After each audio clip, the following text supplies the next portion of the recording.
Les bendiga, hermanos.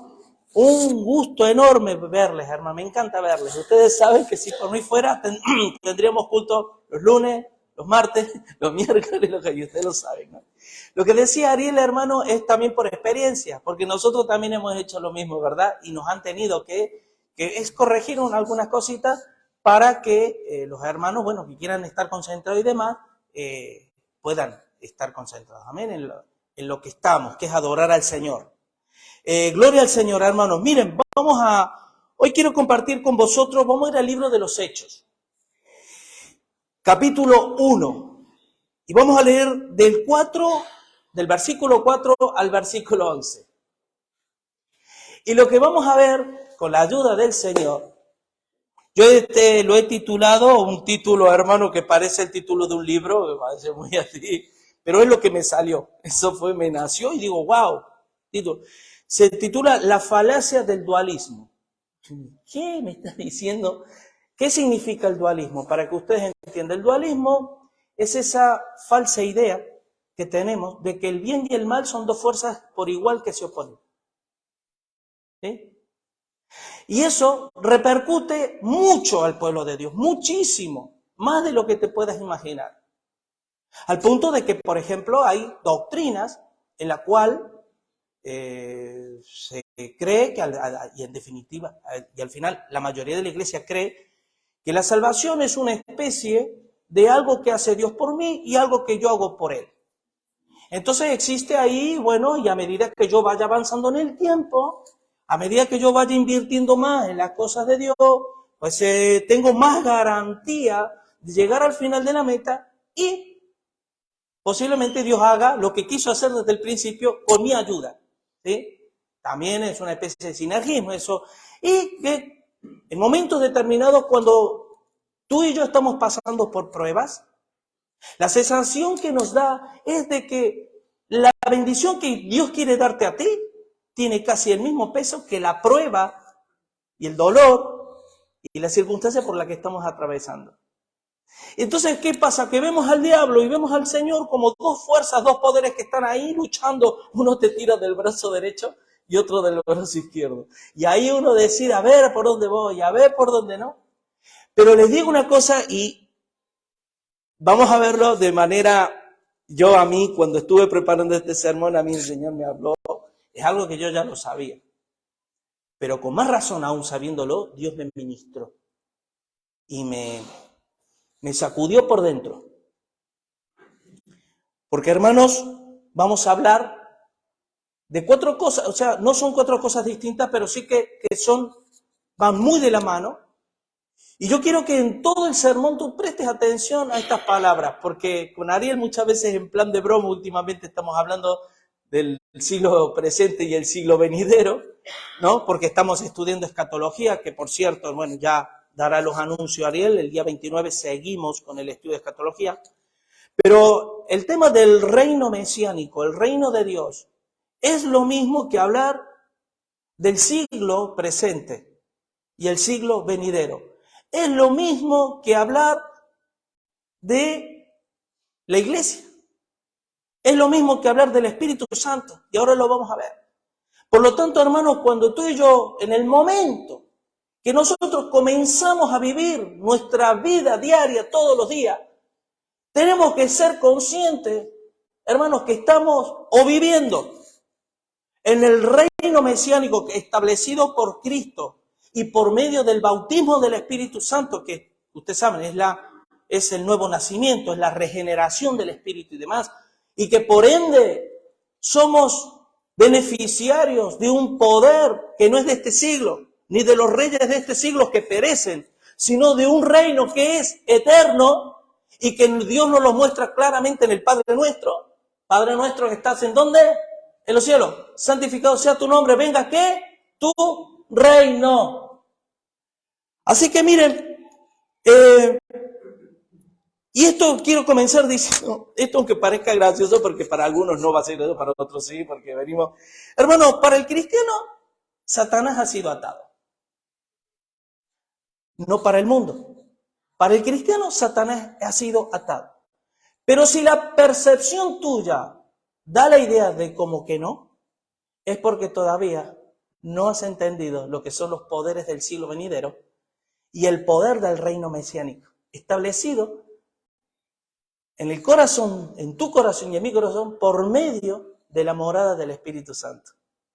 Así que miren, vamos a leer el versículo 4, vamos a partir de ahí, dice, versículo 4.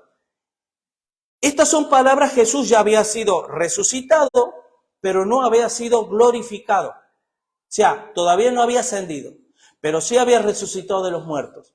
Entonces, y estando juntos, les mandó que no se fueran de Jerusalén, sino que esperasen la promesa del Padre, la cual les dijo, oísteis de mí. Porque Juan ciertamente bautizó con agua, mas vosotros seréis bautizados en el Espíritu Santo dentro de no muchos días. Entonces los que se habían reunido le preguntaron diciendo, Señor, ¿restaurarás el reino de Israel en este tiempo? Y les dijo, no os toca a vosotros saber los tiempos y las sazones que el Padre puso en su sola potestad, pero recibiréis poder cuando haya venido sobre vosotros el Espíritu Santo, y me seréis testigos en Jerusalén, en toda Judea, en Samaria, y hasta lo último de la tierra. Y habiendo dicho estas cosas, viéndolo ellos, fue alzado, y le recibió una nube que le ocultó de sus ojos. Y estando ellos con los ojos puestos en el cielo, entre tanto que se iba, he aquí, se pusieron junto a ellos dos varones con vestiduras blancas, los cuales también le dijeron, varones galileos, ¿por qué estáis mirando al cielo?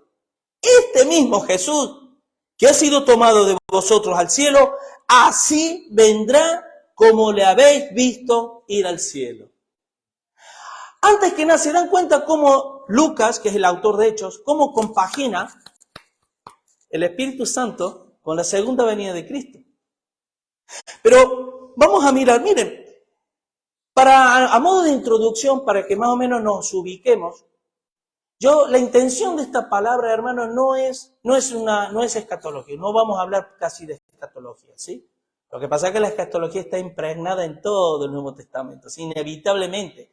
Pero la intención de mi corazón, de lo que Dios puso en mi vida para poder compartir es, hermano, si tú como cristiano eres hijo de Dios y el Espíritu Santo mora en ti, tú eres parte de ese reino prometido en el Antiguo Testamento, que fue traído del cielo por Jesús, establecido en la tierra, pero incorporado en el interior de cada ser humano por medio del Espíritu Santo, ¿sí? En Pentecostés.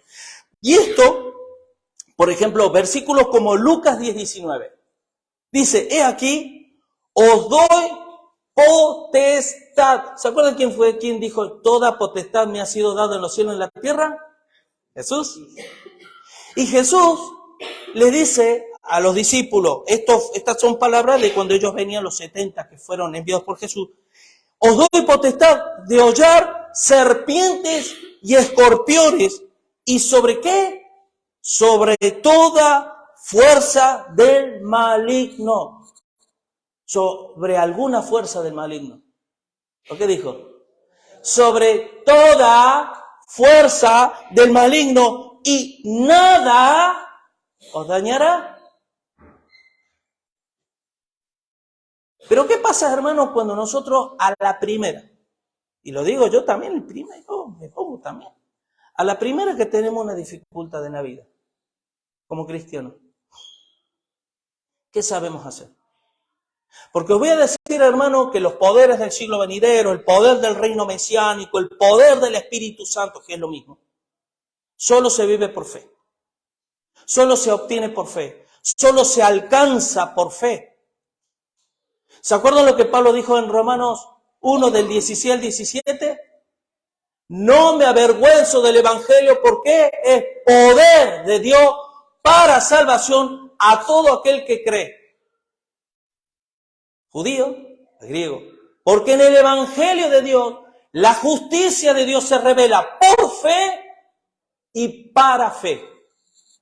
Y el poder del Evangelio es uno, porque hay tres áreas porque no dice el poder del siglo venidero, son los poderes del siglo venidero. Uno de esos poderes es el poder del Evangelio. El poder que transforma la palabra de una criatura que va camino al infierno a un ser que empieza a tener conciencia y convicción de pecado y empieza a andar en los caminos de Dios. Esa es una. Hay 3 áreas, las vamos a ver a las 3. Pero ¿cuál es la finalidad mía, hermano? Yo como pastor he podido observar, no solamente en los 6 años que llevamos como iglesia, lo he podido observar a lo largo de toda mi vida como creyente. Y eso me incluyo yo también porque lo he podido ver en mí, equivocadamente, evidentemente. ¿Qué significa cuando dice la palabra porque el justo, por su fe, vivirá? Que lo dice Romanos 1:17. Significa, hermano, que Jesús cuando vino a la tierra, ¿él qué vino a hacer? Vino a establecer el reino. Pero ¿cómo lo hizo? Cuando en Génesis le dice que, hablando de la simiente de la mujer y la simiente del diablo, para que el diablo fuera pisado, golpeado o herido en la cabeza, él tenía que sufrir el ser herido en el calcañar. O sea, Cristo, cuando vino a establecer el reino, vino a saquearle lo que el diablo se había robado. Por eso Jesús, que dijo, vino a buscar y a salvar lo que se había perdido. Entonces Jesús le dice, cuando dicen en Mateo 8, cuando habla de que si el hombre fuerte no es atado, ¿cómo puede saquear su casa? Por lo tanto, cuando hablamos en Apocalipsis 23, que hablando del milenio, de que el diablo será atado, yo considero personalmente, hermano, que el diablo ya ha sido atado en la cruz. Por esa razón, Pablo dice en Colosenses que él los exhibió públicamente, triunfando sobre ellos en la cruz, y que nos dio poder, nos dio potestad. Pero miren, el versículo dice, vamos a leer el 4 y el 5. Y estando juntos, les mandó que no se fueran de Jerusalén, sino que esperasen la promesa del Padre, la cual les dijo, oísteis de mí. Porque Juan ciertamente bautizó con agua, mas vosotros seréis bautizados con el Espíritu Santo dentro de no muchos días. Miren, ¿saben lo que aquí Jesús les estaba diciendo a los discípulos? Mientras yo estuve con vosotros, el reino de Dios estaba entre vosotros. Pero esperen, quédense juntos en Jerusalén, porque el reino de Dios vendrá a morar en vuestros corazones. Ahora, ¿qué ocurrió cuando nació Pentecostés? Fue un grupo de personas que dijeron, bueno, qué bien, ¿no? Estuvimos con Jesús, qué lindo, ¿no? Qué bien. Bueno, muchachos, vamos a trabajar juntos, nos vamos a poner de acuerdo. A ver, hermano, tú vas a hacer esto, tú te vas a encargar del otro. Bueno, ¿cómo nació la iglesia? Yo pregunto, hermano, ¿cómo nació la iglesia? ¿La iglesia nació a regañadientes? ¿Nació pidiendo permiso? Porque luego vamos a leer algunos detalles que son tremendos. Y como nació la iglesia, ¿cómo crees tú que Dios quiere que siga la iglesia? Ahora, yo en esto quiero hacer una aclaración porque posiblemente para que no haya malos entendidos. Mire, de los poderes del siglo venidero prácticamente hay 3 esferas de esos poderes. Uno de ellos es las señales, prodigios y milagros que eran hechas cuando la iglesia se inauguró. ¿Por qué? Porque tenía que ser testificada y respaldada, porque venían a dar un mensaje nuevo, aunque amplificado, para la mayoría de los judíos era nuevo. Porque los judíos sí esperaban un reino mesiánico, pero el reino que los judíos esperaban era un reino terrenal. Ellos entendían bien esa parte, pero lo que no entendían bien es que el reino establecido por Dios iba a ser un reino espiritual. Por eso, por ejemplo, cuando tú lees Efesios capítulo 2, versículo 1 o 2 en adelante, dice que en Cristo hemos sido resucitados juntamente con Él, cuando creímos. Y juntamente con Él nos sentó en los lugares celestiales, ¿sí? ¿Para qué? Para mostrar en los siglos venideros las abundantes riquezas de su gracia. Ahora, ¿por qué yo, hermanos, siento y pienso y siento en predicar esto? Porque a veces, hermanos, miren, hemos tenido un retiro, ¿verdad? Precioso retiro. Y yo sé que hay hermanos que no han estado porque tienen que aprender a vivir en los poderes del siglo venidero. Es decir, en los poderes de, Señor, hágase tu voluntad, tanto en el cielo, en la tierra, en tu reino, en mi reino. Y no aprendemos a vivir en el poder, vivimos en la esfera de lo natural. Dios es sobrenatural. La fe es sobrenatural, no es ordinario, es extraordinario. Y nosotros decimos, no, pero ahora, ¿por qué quiero enfatizar en estas tres áreas? Porque de esos poderes, señales y milagros que hacían los apóstoles para confirmar y testificar, por eso Jesús dijo, si no creen por mis palabras, crean por las señales, señores. ¿Sí? Porque los judíos, ¿qué buscaban? Señales. Pues crean por las señales. Pero hay otras dos áreas de poder. Una es el perdón de pecado. Por eso Jesús, cada vez que sanaba, ¿qué decía? Tus pecados te son perdonados. Porque esa señal señala, ¿qué señala la señal? La señal señala a Cristo. Pero si yo como cristiano voy detrás de la señal es porque Cristo no me ha iluminado. ¿Y cuántas iglesias van detrás de las señales y prodigios y viven y años detrás de eso? ¿Qué pasa? Que los medios de gracia establecidos por Dios no les es suficiente para vivir. A veces las apariencias engañan, pero de las personas y de los hermanos o de las iglesias que aparentan más quietecitas y demás son las que más experimentan en los poderes del siglo venidero. Porque sienten el perdón de Dios fuerte en su vida y eso les lleva a vivir una vida de victoria. No, Señor me perdona. Es que ayer pequé. Yo no sé si Dios me va a perdonar hoy. No conoce la palabra. Porque si Dios, hermano, echó en el fondo del mar nuestros pecados y Él nos enseña a perdonarle, hermano, 490 veces en el día. Yo no sé si tú has llegado a eso. Yo las he contado, intentado contar, no he llegado. ¿Saben lo que es perdonar 490 veces en el día, hermano?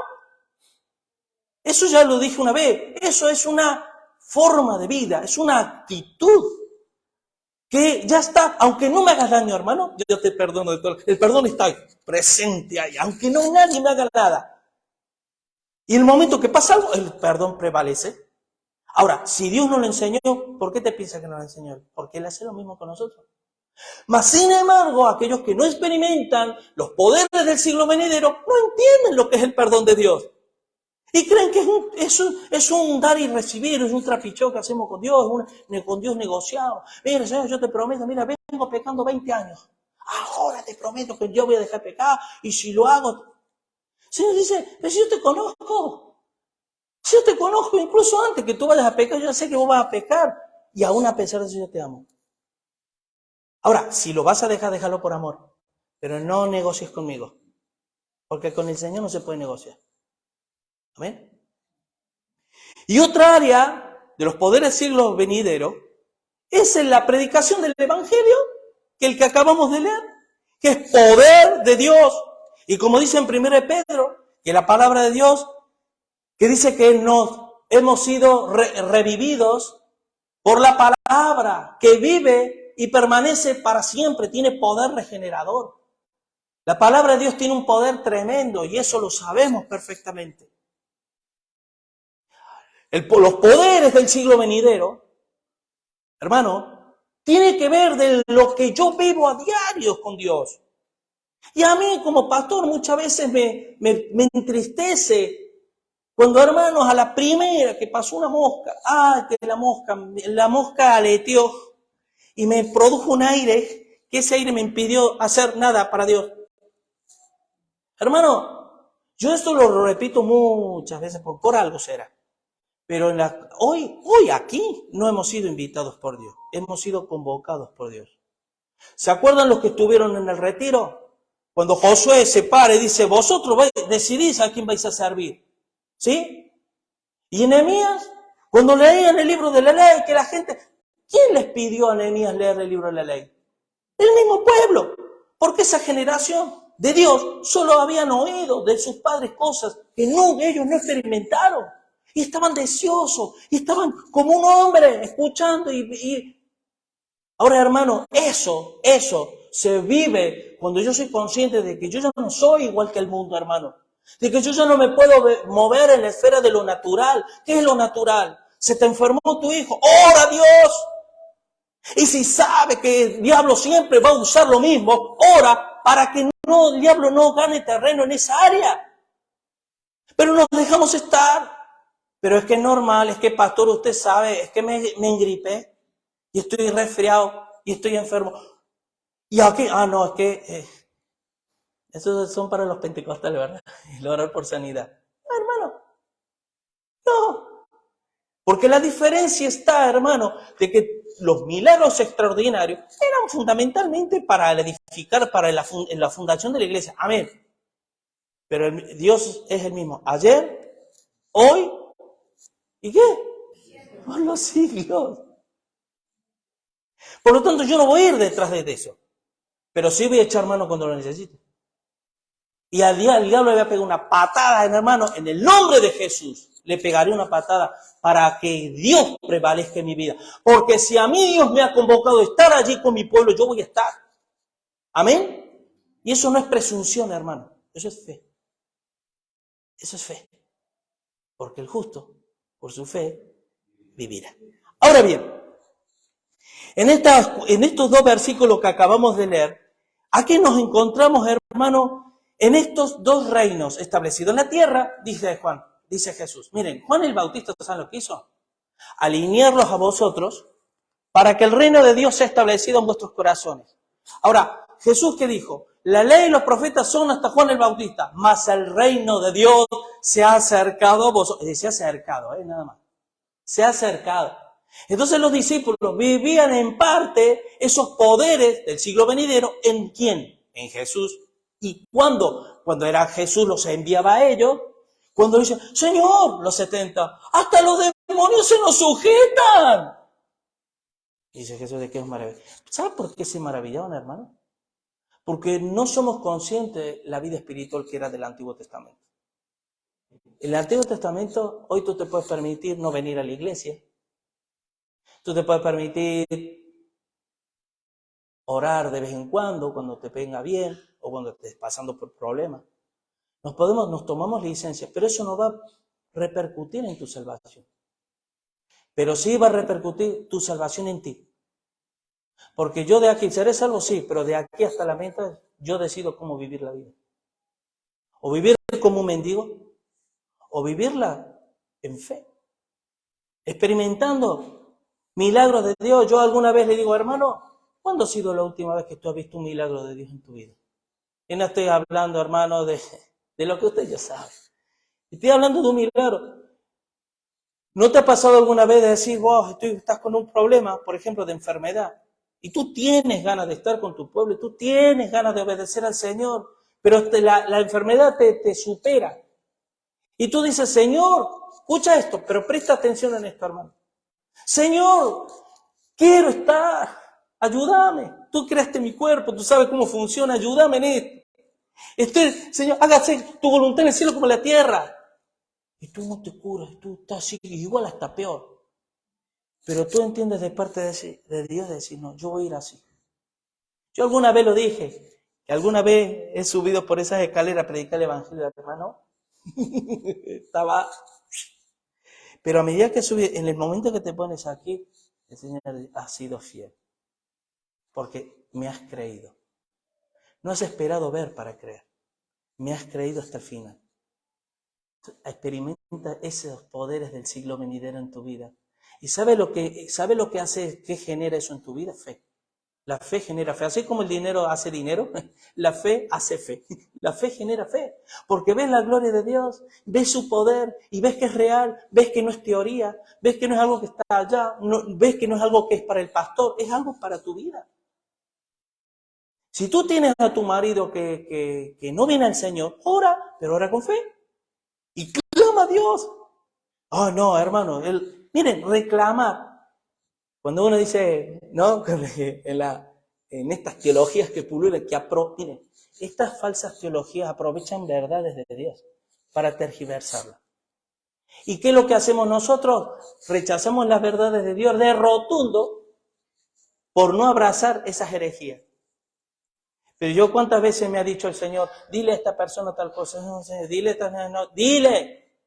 Oye, que el Señor me ha dicho esto, es lo que yo estaba esperando, que no sé qué. La confesión positiva. No, eso no es confesión positiva, hermano. Eso no es ninguna, eso es obedecer a Dios, que Dios te está diciendo, porque tienes intimidad con Dios.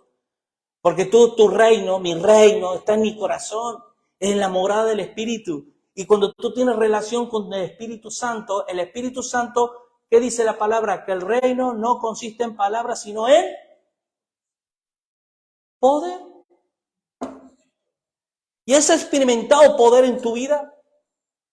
Poder sobrenatural, hermano. Yo no estoy diciendo que hay que ir detrás de eso es pecado ir detrás de eso. Aquí, lo que hay que ir detrás de Cristo. Bueno, la cuestión aquí, hermanos, que fíjense lo que dice, por ejemplo, miren, la Gran Comisión.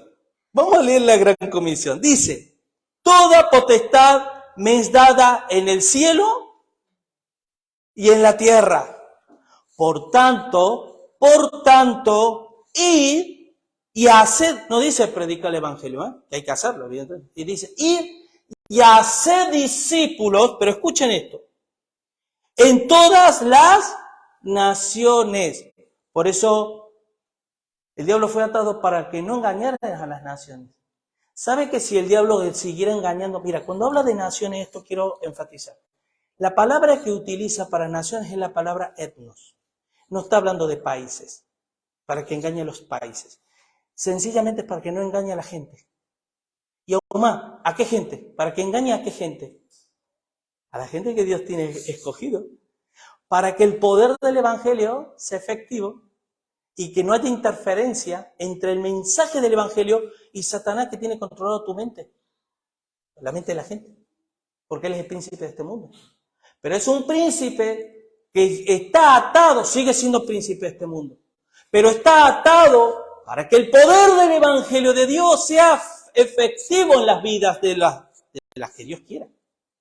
Pero mire lo que sigue diciendo. Dice, como toda potestad. Ahora yo pregunto, antes de Cristo ir a la cruz. Ahora, recuerden que Jesús, estas palabras de la Gran Comisión, Jesús no había sido aún glorificado. Pero yo pregunto, antes de la cruz y antes del nacimiento de Jesús, en esa eternidad de Jesús, ¿Jesús tenía potestad? ¿Y cómo que dice, toda potestad me ha sido dada? ¿Cómo? ¿Que antes no tenía potestad? Ha sido dada, ¿sabe por qué? Porque ese reino en la cual reinaba Cristo, él dejó, la kenosis, ¿se acuerdan? En Filipenses 2, dejó el no ser igual a Dios, lo deja, paga el precio, obtiene, ata al diablo, saquea lo que vino a buscar y a salvar, ¿sí? Y entonces se va al cielo. Entonces, fíjense lo que dice, hacer discípulos a todas las naciones, lo da como un hecho. Y de ahí también se cumple lo que Dios le prometió a Abraham. En tu simiente serán benditas todas las naciones de la tierra, es decir, toda la gente, todos los gentiles de la tierra.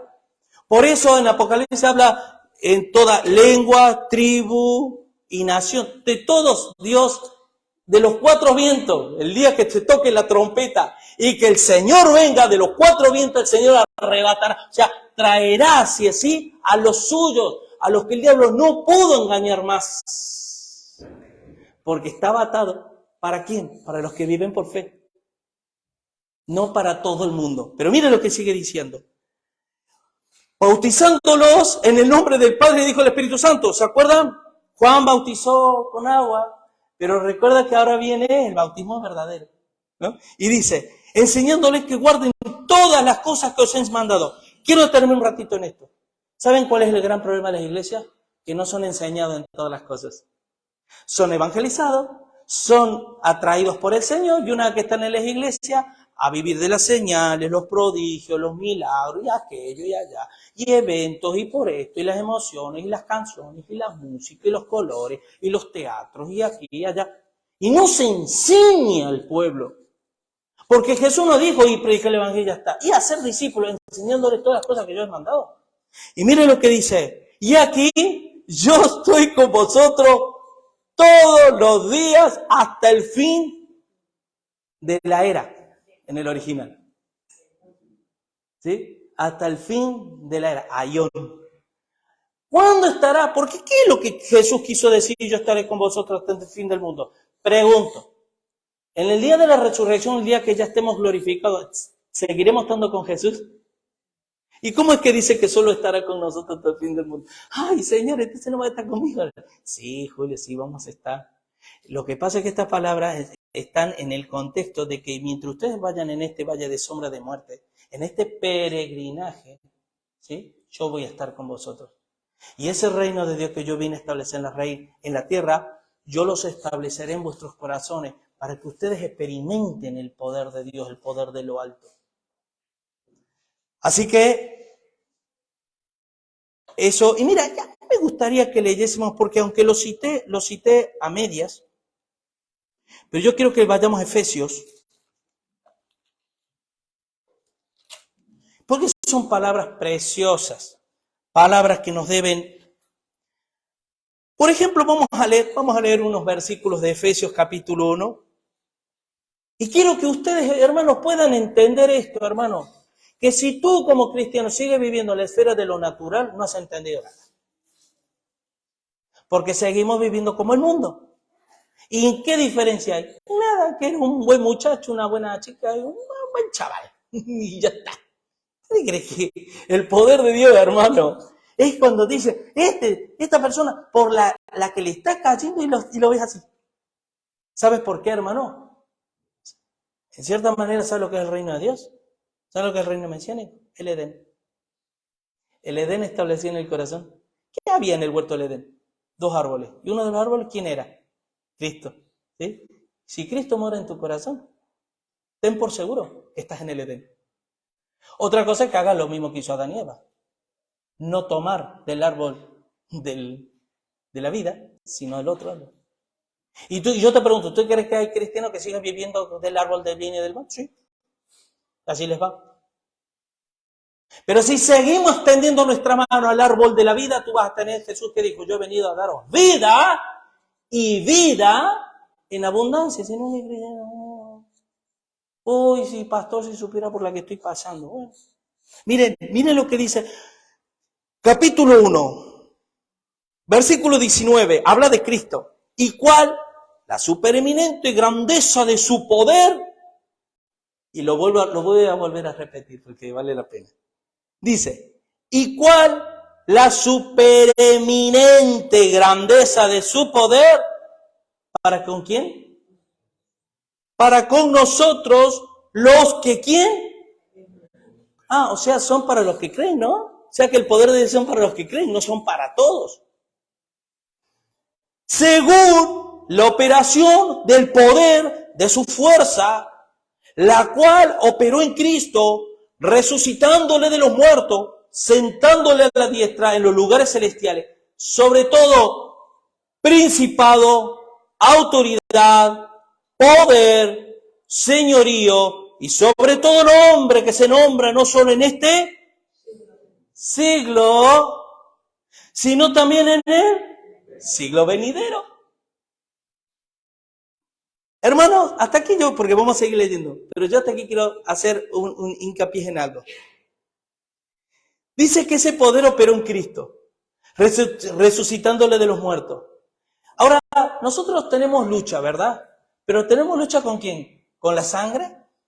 ¿Con la carne? Es que el hermano me dijo no sé qué, ahora se va a enterar. Se va a enterar quién soy yo. O el vecino. O tal, y los pleitos y las cosas carnales que existen y demás. No es eso, hermano. Tenemos guerra contra principados, contra potestades. ¿Se acuerdan la armadura de Dios? Fortalecidos en el poder de su fuerza. Y luego viene la armadura. Pero si yo primero no entiendo el poder de Dios, hermano, tu armadura no va a servir para nada. O te vas a creer que tienes la armadura, pero no vas a estar con la armadura de Dios. Pero fíjense lo que dice. que le dio que es potestad, poder y señoría, y sobre todo nombre que se nombra no solo en este siglo, sino en el venidero, y sometió todas las cosas bajo sus pies, todas, y lo dio, y esas todas, lo dio por cabeza ¿a quién? A la iglesia, a la iglesia, hermano. Y yo veo cristianos, ¿por qué se creen ustedes que los pastores tienen que estar constantemente insistiendo, venga, congregate, venga, tal cual? Porque son personas que no conocen a Dios. De oída. Que fue lo que le pasó a la generación de cuando fue llevado en cautividad a Babilonia por 70 años. Esa generación no sabían nada de Dios. Pues así viven muchos.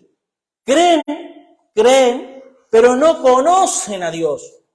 Y son engañados una y otra vez por el diablo y por la carne y por el mundo, por el diablo, por la carne y por el mundo, una y otra vez. Ahora, sometió todas las cosas bajo sus pies, lo dio por cabeza sobre todas las cosas de la iglesia, la cual es su cuerpo, la plenitud de aquel que todo lo llena en todo. Pero, seguimos leyendo, miren lo que dice. Y Él os dio vida a vosotros cuando estabais muertos en vuestros delitos y pecados, en lo cual anduvisteis en otro tiempo, siguiendo la corriente de este mundo conforme a los príncipes de la potestad del aire, el espíritu que ahora opera en los hijos de desobediencia, entre los cuales también todos nosotros vivimos en otros tiempos en los deseos de nuestra carne, haciendo la voluntad de la carne y de los pensamientos, y éramos por naturaleza hijos de ira, lo mismo que los demás. Y aquí viene el versículo fuerte. Pero Dios, que es rico en misericordia, por su gran amor con que nos amó, aún estando nosotros muertos en pecado, nos dio vida juntamente con Cristo. Por gracia soy salvo. Y juntamente con Él nos resucitó. Y asimismo nos hizo sentar en los lugares celestiales. ¿Sabe qué significa esto espiritualmente hablando? ¿Sabe dónde nos hizo sentar Cristo? En el siglo venidero. Dios te sacó de este siglo y te sentó en el siglo venidero. Y tú estás sentado juntamente con Cristo en el siglo venidero, hermano, los poderes de Dios. Pero, pastor, ¿y por qué yo no puedo ver en mi vida todos los días? Porque te falta fe. Porque no te fías de Dios. No te fías. Si yo me fío de Dios de todo, y yo voy a ser probado, mi fe va a ser probada. Bueno, entonces es como la llave que abre la puerta. Bueno, entonces yo ya tengo fe. Ay, Señor. Ahora, hermanos, miren, la palabra de Dios, cuando uno está empapado de la palabra de Dios, acrecienta tu fe, ¿verdad? Pero la fe es para vivirla. Porque no dice el justo por su fe creerá, sino el justo por su fe vivirá. Y cuando tú vives según la palabra, lo que Dios, estos poderes que estamos hablando, yo te garantizo que tu vida deja de ser la misma. Tu vida deja de ser la misma. Y tú comienzas a ser un agente de cambio, empezando por ti mismo, siguiendo por tu familia, luego por la iglesia y luego por la sociedad. Porque el reino de Dios está morando dentro de mi corazón. Y ya no soy un ser natural. Vosotros, hermanos, ya no sois de este mundo. No somos parte de este reino que perecen, como dice en 1 Corintios, la cual dice, para mostrar en los siglos venideros las abundantes riquezas de su gracia en su bondad para con nosotros en Cristo Jesús. Dios quiere mostrar a través de nuestra vida, hermanos, ese poder de Dios. Vayamos a Hechos 1. Miren lo que dice el versículo 6. Después de decirles, hermanos, miren, el reino de Dios ustedes lo han visto con sus propios ojos. ¿Sí? ¿En dónde estaba el reino de Dios? En Cristo, Jesús. Y Él dijo, el reino de Dios se ha acercado. Vale. Ahora ese reino, yo me voy. Pero es necesario que yo me vaya. Porque si yo no me voy, el Espíritu no vendrá. Mas cuando viniere, convencerá al mundo de pecado, de justicia y de juicio. ¿Qué está diciendo?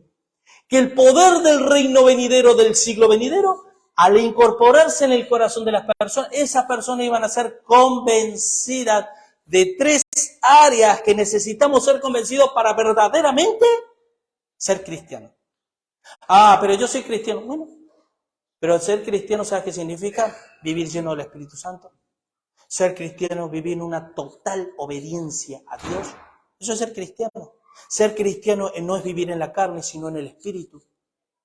Ser cristiano no es justificarme a mí mismo, porque el hombre es sabio en su propia opinión, etcétera, etcétera. Eso es ser cristiano. Y el cristiano se ve. Al punto que se ve que la primera vez que les llamaron cristianos era porque decían, dice, estos son los pequeños Cristos. Se parecen tanto a Jesús que mira como, oh, qué honra, ¿no? ¡Qué honra! Ah, Julio, yo no te quiero ver. ¿Por qué? Porque te pareces tanto a Jesús. Que Jesús es mi enemigo. Y tú te pasas a ser enemigo mío también. Porque te pareces muchísimo a él. ¡Wow! Pero miren, dice, entonces, los que se habían reunido le preguntaron, diciendo, escuchen esto, porque aquí los discípulos de Jesús decían, ¡aleluya! El reino de Dios se ha acercado a vosotros y ahora nos hace promesa. Pero todavía sus mentes, así como Israel cuando salió de Egipto, sus mentes eran esclavos, aunque ya estaban fuera de Egipto, estos también. Estos habían sido salvos por Jesús, pero sus mentes eran mentes carnales todavía, que pensaban bajo la ley y tal. Entonces diciendo, Señor, restaurarás el reino de Israel en este tiempo. Escuchen, reino. No dice restaurarás Israel, restaurarás el reino de Israel en este tiempo. Y el Señor aquí magistralmente le responde de una manera. Miren, antes de leer, yo les pregunto, para que se respondan ustedes, ¿saben cuál es la respuesta del reino de Dios, de la restauración del reino de Israel? Es la iglesia. En otras palabras, Jesús dijo, sí, serán restaurados dentro de pocos días, cuando yo me vaya, y venga el Espíritu Santo. Y el reino de Dios se ha establecido. Ahí me seréis testigos, en Judea, Jerusalén, Judea, Samaria, porque el reino de Dios se va a extender por la gran comisión. Pero miren, entonces dice, no os toca a vosotros saber los cronos y los kairos que el Padre puso en su sola potestad. Vayan conmigo a Mateo. Mateo 24, el famoso Mateo 24, el capítulo escatológico del Evangelio de Mateo. Miren estas palabras, miren lo que dice. Versículo 29, vamos a leer hasta el 32, 33. Dice, e inmediatamente después de la tribulación de aquellos días, el sol se oscurecerá, la luna no dará su resplandor, las estrellas caerán del cielo y las potencias de los cielos serán conmovidas. Entonces, es decir, después de la gran tribulación, aparecerá que la señal del Hijo del Hombre en el cielo. Y entonces lamentarán todas las tribus de la tierra y verán al Hijo del Hombre viniendo sobre las nubes del cielo con poder y gran gloria. Y enviará a sus ángeles con gran voz de trompeta y juntarán a sus escogidos de los cuatro vientos, desde un extremo del cielo hasta el otro. De la higuera aprended la parábola, cuando ya su rama está tierna y brotan sus hojas, sabéis que el verano está cerca. Así también vosotros, cuando veis estas cosas, conoced que está cerca a las puertas. De cierto digo que no pasará esta generación hasta que todo esto acontezca. El cielo y la tierra pasarán, pero mis palabras no pasarán. Pero el día y la hora nadie sabe, ni aun los ángeles de los cielos, sino solo mi Padre. Mas como en los días de Noé, así será la venida del Hijo del Hombre. ¿Saben una cosa? Palabras muy parecidas a las que Jesús les responde, a que a ustedes no nos toca saber los tiempos inmediatos de los sucesos que van a ir aconteciendo ahora, ni lo que Dios puso en su era de la gracia, en su reino, en este siglo. Pero sí que le responde, y le responde en el versículo 8, pero, recibiréis el Espíritu Santo cuando, ¿qué dijo Jesús? ¿Qué dice? El Espíritu Santo dice, poder. Y a mí, cuando yo a veces me pongo a hablar con un pentecostal, yo siempre le digo, miren, en el aposento alto ellos no recibieron el poder del Espíritu Santo. Ellos recibieron el Espíritu Santo de poder. Pero, y nosotros decimos, ¿ves la palabra que es clara que? Porque el Espíritu Santo viene a morar, amén. Pero, ¿qué tipo de Espíritu Santo mora en tu corazón, hermano? ¿Un espíritu de poder o el Espíritu sin más? Porque si es el Espíritu de poder, tú vas a experimentar los poderes del siglo venidero. Y dice, recibiréis poder cuando haya venido sobre vosotros el Espíritu Santo. Entonces me seréis testigos en todas partes, Jerusalén, Judea, Samaria y hasta lo último de la tierra, porque los poderes del siglo venidero serán patentes en la vida de la iglesia. Porque el reino de Dios es poder, hermano, no es palabra solamente. Por lo tanto, miren, ¿qué dice? Vayan conmigo a Hebreos capítulo 6. Porque cuidado con esto, hermano, porque esto que estoy predicando no es opcional. No es opcional. No es decir, bueno, ahora ya entendí un poquito más lo que es el reino venidero, pero mi vida sigue igual. No. Miren lo que dice capítulo 6 de Hebreos, a partir del versículo 4. Cuidadín con esto, porque esto es un engaño, ¿eh? Esto es un engaño muy común en las iglesias, muy común. Miren, dice, porque es imposible que los que una vez fueron iluminados, gustaron del don celestial, fueron hechos partícipes del Espíritu Santo y asimismo gustaron de la buena palabra de Dios y los poderes del siglo venidero y recayeron, sean otra vez renovados para arrepentimiento, crucificando de nuevo para sí mismo al Hijo de Dios y exponiéndole a vituperio. ¿Sabes lo que está diciendo aquí? Yo no puedo sondear, hermano, solo lo hace Dios. Pero hay del que se proclama, que se autopercibe. Ahora vivimos en la era de la autopercepción, de lo que se autoperciben esos que viven en los poderes del siglo venidero cuando no es así. Porque si tú, hermano, y yo hemos gustado, hemos sido iluminados, y hemos gustado del don celestial, y hemos gustado de la buena palabra de Dios, y hemos gustado de los poderes del siglo venidero, ¿sabe lo que significa recaer? Recaer significa caer fuera. Es decir, no está diciendo que el cristiano se cae fuera, está diciendo que nunca estuvo dentro. Es una recaída paralelo a todo esto. Es decir, ¿de qué está hablando? Aquellos que han visto milagros, aquellos que han visto el poder de Dios. Yo he visto gente que hoy no están adorando a Dios, que han visto milagros en su vida, porque oraron por ellos y Dios ya han visto. Y gustaron de la buena palabra de Dios, y de los poderes, y de esto y de esto. Pero ¿sabes qué pasa? Cuando no hay una vida de obediencia, ¿sabes lo que se pasa? Se recae. Esa recaída que no es la palabra exacta, recaer significa volver a caer. La palabra que emplea en el original aquí es caer fuera, no hacia afuera, sino caer fuera. Se han estado engañando toda la vida. Toda la vida se han estado engañando, creyendo que eran hijos de Dios. Pero en la vida han experimentado ni el perdón de Dios, ni el poder del Evangelio, y nunca han vivido toda la vida de una manera natural. Amén. Ahora, dice, por ejemplo, miren lo que dice Romanos, vamos, porque vamos a leer algunos pasajes. ¿Sabes para qué, hermano? Para confirmar todo esto que estamos hablando. Miren Romanos 3:21. Dice, pero ahora, recuerden que Romanos, si Dios lo permite, vamos con Ariel, vamos a comenzar después de nuestro aniversario de iglesia, vamos a empezar a predicar acerca de Romanos, ¿sí? Pero miren, dice, pero ahora, aparte de la ley, se ha manifestado la justicia de Dios testificada por la ley y los profetas, la justicia de Dios por medio de la fe en Jesucristo, para todos los que creen en Él, o sea, para todos los que creen en Él. Por cuanto no hay diferencia, por cuanto todos pecaron y están destituidos de la gloria de Dios, siendo justificados gratuitamente por su gracia, mediante la redención que es en Cristo Jesús, a quien Dios puso como propiciación por medio de la fe en su sangre, para manifestar su justicia, a causa de haber pasado por alto, en su paciencia, los pecados pasados, con la mira de manifestar en este tiempo, ¿sí?, en este siglo, su justicia, a fin de que Él sea el justo y el que justifica, que es de la fe de Jesús. Esa es la labor que Dios quiere hacer en tu vida, hermano.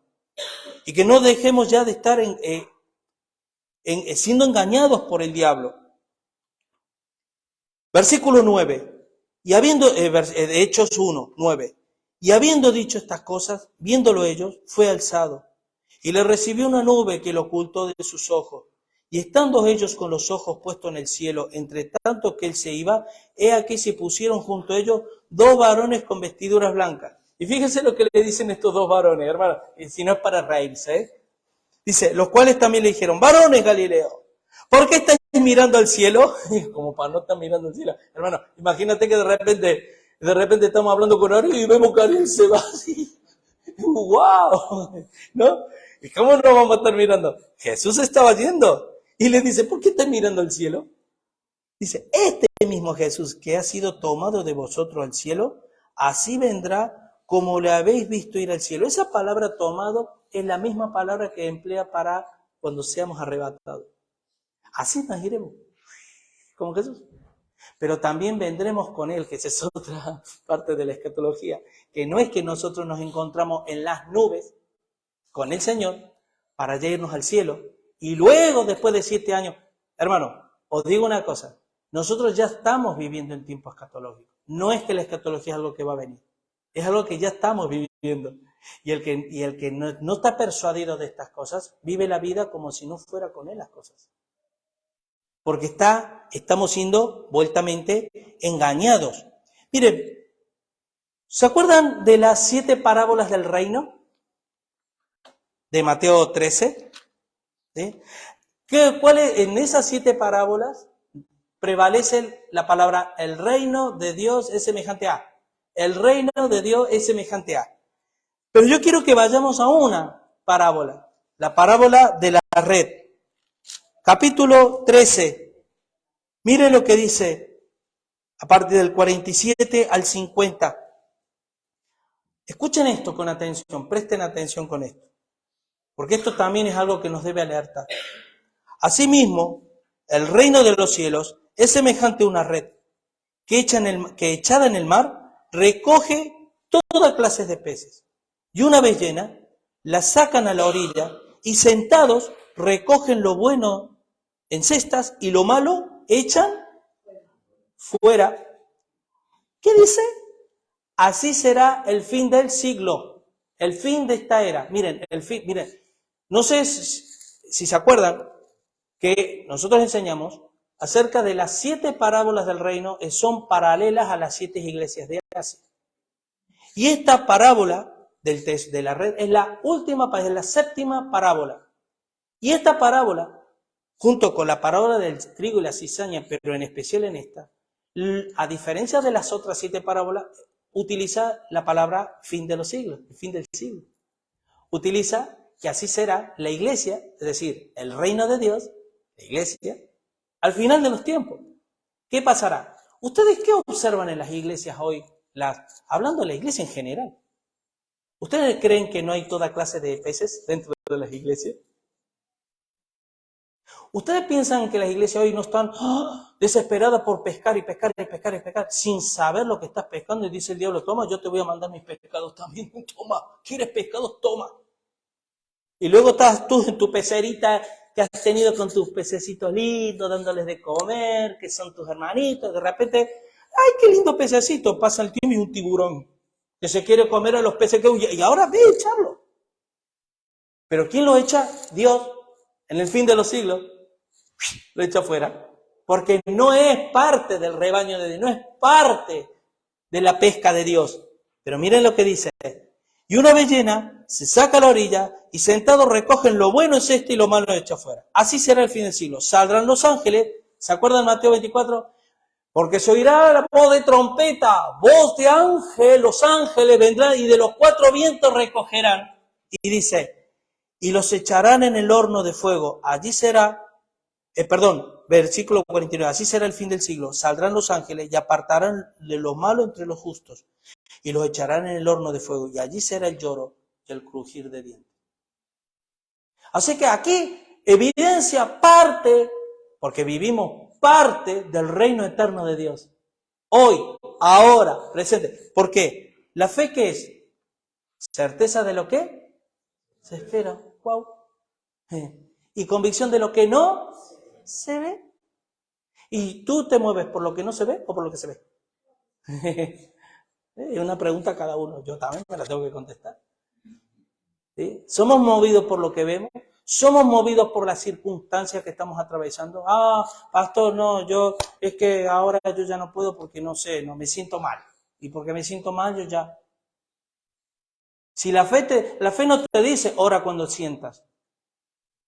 La fe te dice ora sin cesar. Escudriñar las Escrituras no dice cuando a ti te venga bien. Siempre, porque es la vida del reino.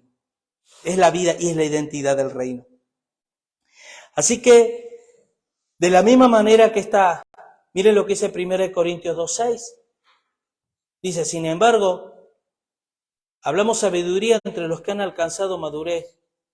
Y sabiduría no de este siglo, ni de los príncipes de este siglo que perecen. Ahora, ¿entienden ustedes por qué muchas veces no se entienden las predicaciones? Muchas veces cuando son sacadas del corazón de Dios y la inmensa mayoría de la gente no logra. ¿Por qué? Porque lo espiritual a lo espiritual y lo carnal a lo carnal, que dice 1 Corintios también, capítulo 2. El hombre natural no percibe las cosas que son del reino de Dios, de los poderes del siglo venidero, no las entiende, porque se ha de discernir espiritualmente. Entonces, hermanos, justamente venía yo con Sonia hablando en el coche, y justamente les decía, ¿tú te das cuenta? Miren, que le decía ella, que la vida de ministerio, la vida pastoral, es algo que, aparte de muchas cosas, te da experiencia en la vida. Te da muchísima experiencia. Y tú ya, hay muchas cosas que ya dejas de hacer, que lo hacías cuando tenías entusiasmo, decir, wow, me quiero comer el mundo. Ya las vas dejando de hacer. ¿Por qué? Porque ya tienes luz, estás mejor posicionado, estás enraizado en las cosas de Dios. Ya no vas corriendo y te tropiezas porque, yo obedezco a Dios, vos te tropiezas. No. Tranquilo aquí, conmigo. No vayas a pescar ese pez porque ese pez no es parte mía. No es parte, yo no lo he llamado. Ahora, si quieres llamarlo, tú llámalo, pero no lo estoy llamando yo. Cuidado. ¿Y qué pasa? Que al cabo de los años, en el servicio a Dios te da una experiencia en la cual tú ya no patinas menos. Patinas menos. Y sabes discernir, como dice Hebreos 5, porque las palabras sólidas son para los que no alcanzan madurez. Y discierne lo que te conviene y lo que no te conviene. Disciernes las cosas que vienen de lo alto a las cosas que parece que viene de lo alto. Pero no viene de lo alto, viene del hombre y es terrenal. Por eso en Colosenses 3 dice, poned, si habéis resucitado, con Cristo, poned la mira en el reino venidero, en los poderes del siglo venidero. No lo pongas en este siglo, ni en los reyes de este siglo que perecen. Y ahí, recién ahí, hermano, vamos a experimentar el poder de Dios en nuestra vida. Poder auténtico. Y ahí sí vamos a poder decir lo mismo que el apóstol Pablo. No me avergüenzo del evangelio, porque es poder de Dios para salvación a todo aquel que cree. Gloria al Señor. En el libro de los Hechos, básicamente del 9 al 11, lo que viene a hablar, fíjense, viene a hablar de cuando Jesús les promete el Espíritu Santo en Pentecostés, es el comienzo del reino de Dios en la tierra. Pero culmina el versículo 11 con que el Señor se irá, pero así como lo ves irse, así volverá, ¿sí? Ahora, en Apocalipsis 1, 7 al 8 dice, he aquí, dice el Señor, viene con las nubes. Así como se fue entre las nubes. Y todo ojo le verá, y los que le traspasaron, y todos los linajes de la tierra harán lamentación por él. Sí, amén. Y escucha esto. Yo soy el alfa y la omega. Principio y fin. ¿Sabes qué quiere decir estas palabras? El alfa es la primera letra del alfabeto griego y el omega es la última letra. Y es, señores, de todo lo que yo he escrito en mi palabra de este siglo, yo soy el principio, el que principia en Pentecostés, porque Jesús vino a instituir el reino de Dios, y yo soy el que me llevo el reino al cielo. O sea, es un paréntesis que dice, yo soy el nacimiento del reino de Dios establecido en la tierra, y soy el que culmina el reino de Dios establecido en la tierra. en la segunda venida de Cristo y en el arrebatamiento. Y no me gustaría olvidarnos de 2 de Tesalonicenses capítulo 2, cuando dice, versículo 1, pero con respecto a la venida de nuestro Señor Jesucristo y nuestra reunión con Él, os rogamos, hermanos, que no os dejéis mover fácilmente de vuestro modo de pensar. Que este punto yo quiero terminar con esto, hermano. ¿Saben por qué? Porque si nosotros ya estamos viviendo estos tiempos, hay si yo creo que no. ¿Me están entendiendo? Hay si yo pienso, por ejemplo, que el anticristo no se va a manifestar sino de aquí a 450, 700 años más adelante. No. Ay, si eso es así. Porque ¿qué pasará? ¿Se acuerdan las 10 vírgenes? ¿Qué pasará? ¿Tendré la lamparita encendida esperando a que el novio venga? ¿O seré de las que yo conmigo, yo comer, disfrutar, vivir la vida? Dios está conmigo. ¿Y cómo sabes que Dios está contigo? Y porque Él me va tan bien todo. Tengo esto, tengo lo otro, tengo aquello, tengo esto, tengo esto. Y entonces tenemos una óptica muy errada de lo que es el Evangelio. Porque el Evangelio, en el primer momento que ya no somos de este mundo, tu vida va a ser una persecución continua de parte del diablo. Y si, como decía la otra vez, si tú no te sientes confrontado por el diablo, perseguido por el diablo, si tú ves que el diablo no te está tratando de acechar y demás, y pasa un año, pasan 2 y pasan 3, pregúntate realmente si estás o no en los caminos del Señor, o si estás en los caminos del Señor, ¿cómo estamos? Si estamos consagrados a Dios, porque el que quiera vivir piadosamente padecerá persecución. Y dice, y sigue diciendo, dice que no dejéis de modo de pensar, no dejéis mover, ni os conturbéis, ni por espíritu, ni por palabra, ni por carta como si fuera nuestra, en el sentido de que el día del Señor, que esto es algo que lo vamos a ver en escatología, el día de Jehová, el gran día de Jehová, el día del Señor, que el día del Señor está cerca. Y esto yo quiero enfatizar en una cosa, hermano. Miren, esto es algo que yo le he dicho muchas veces y lo he oído así. Cuando uno no está muy posicionado en la escatología, automáticamente lo que tendemos a hacer es decir, ¿y cómo tú me garantizas a mí que estamos viviendo en los tiempos escatológicos? Mire, si aquel buen pastor y buen maestro le enseña de que no, que todavía faltan cosas y que tal, y otro opina la otra y otra. ¿Saben? Hay una cosa, ¿saben qué sentimiento debe reinar y prevalecer en nuestro corazón siempre? Siempre que Cristo viene pronto. Cuando nosotros en el retiro leíamos de que los discípulos, ¿saben por qué? Escuchen esto, presten atención. ¿Saben por qué los primeros discípulos que vendían todas sus propiedades, tenían las cosas en común, que lo hacían porque creían que Cristo venía pronto, venía ya, era inminente? Si ustedes observan la enseñanza de Pablo, siempre es esa. Cristo viene pronto, Cristo viene pronto, Cristo viene. Hemos pasado 2000 años y sigue, Cristo viene pronto. Pero les voy a decir una cosa. Ellos creían, escuchen y presten atención en esto. Ellos creían que Cristo venía pronto por 2 motivos. 2 motivos fuertísimos que hoy no lo tenemos. La primera, que ellos estaban viviendo una persecución que creían que era la gran tribulación. Del nivel de persecución que estaban experimentando. Entonces, la tribulación es tremenda. Hombre, Cristo tiene, y aún más, no les quedaba otra que vivir en esta unidad. Porque eran despojados de sus bienes. Eran exiliados de sus tierras. Y si ellos no se juntaban como un hombre, en un mismo sentir y en un mismo parecer, imagínense en sus vidas lo que sería. Y otro motivo es que ellos no tenían la revelación que tenemos nosotros ahora. Por eso Pablo les tiene que escribir, no os conturbéis, no os dejéis mover, ni por carta, ni por espíritu, ni como si fuera nuestra. No, tranquilo. Porque y ahí explica. Esa explicación ellos recién la empezaron a tener en ese preciso momento que Pablo las escribió. Nosotros tenemos revelación que ellos no tenían. Y esa revelación nos ilumina y nos abre los ojos para estar siempre preparados para la venida de Cristo. Y si tú a modo personal me preguntas, ¿va a venir Cristo? Sí, amén, vendrá. Y vendrá mucho antes de lo que pensamos. Mucho antes de lo que pensamos. Porque yo sé perfectamente que no hay página, no hay texto que no confirme cuando levanto mis ojos y veo lo que veo. No hay ni un ápice, ni una coma que no se cumpla de lo que yo en estos momentos estoy viendo con mi profesor. Así que, hermanos,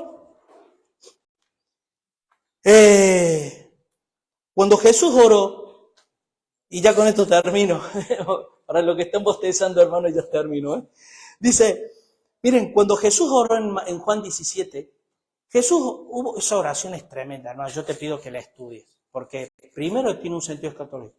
Pero él dijo una cosa, Señor, donde yo quiero que esté, quiero que ellos también estén juntamente conmigo. ¿Sí?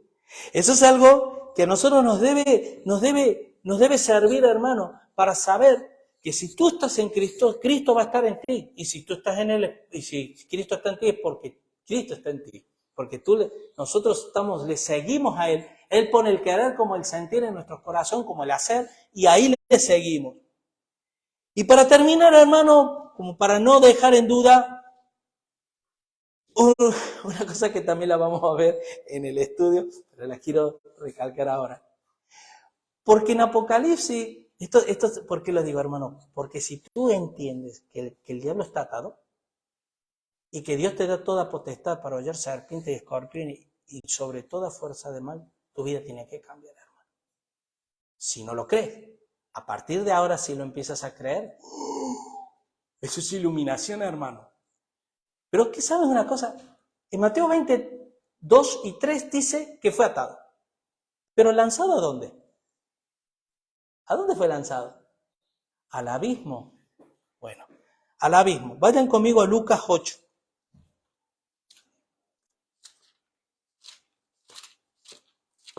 Lucas, capítulo 8.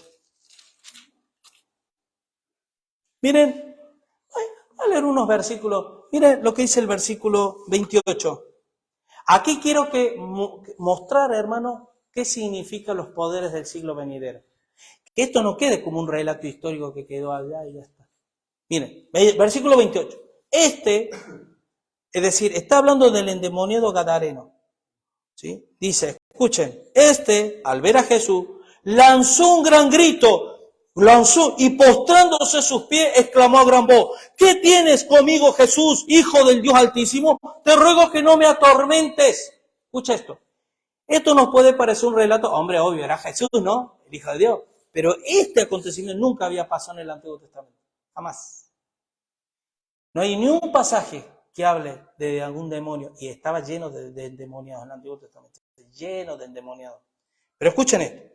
Porque mandaba el espíritu inmundo que saliese del hombre, pues hacía mucho tiempo que se había apoderado de él. Y le ataban con cadenas y grillos.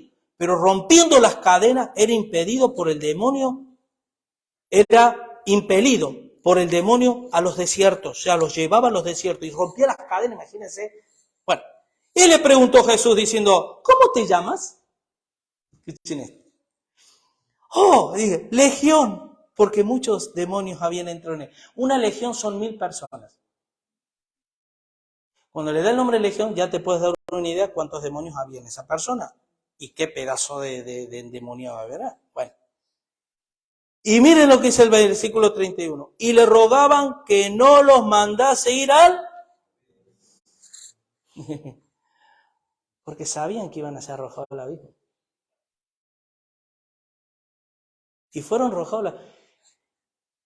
Hermano, para ti y para mí, Satanás ya no tiene poder. Ahora entiendo cuando Agustín decía que el diablo era un perro rabioso atado. El mismo Agustín.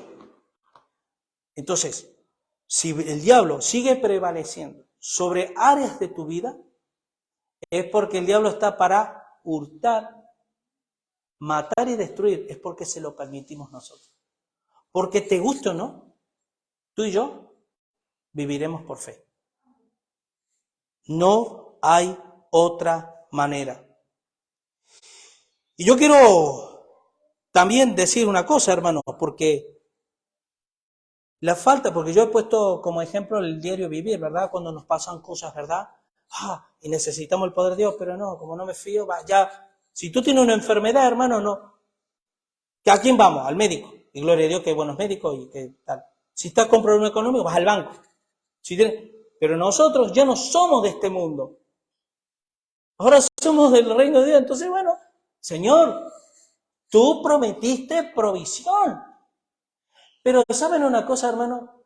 Que la falta, escuchen esto, la falta de compromiso como cristiano a la obra de Dios, y de esto yo me estoy refiriendo a todas las áreas, integral, tiempo, esfuerzo y económico, la falta de compromiso es porque no nos fiamos de Dios ni esto. Porque lo natural para mí es trabajar mucho, hacer muchas horas extras para llegar a fin de mes, poder ahorrar, poder cambiar el auto y poder comprarme el piso que yo siempre he querido.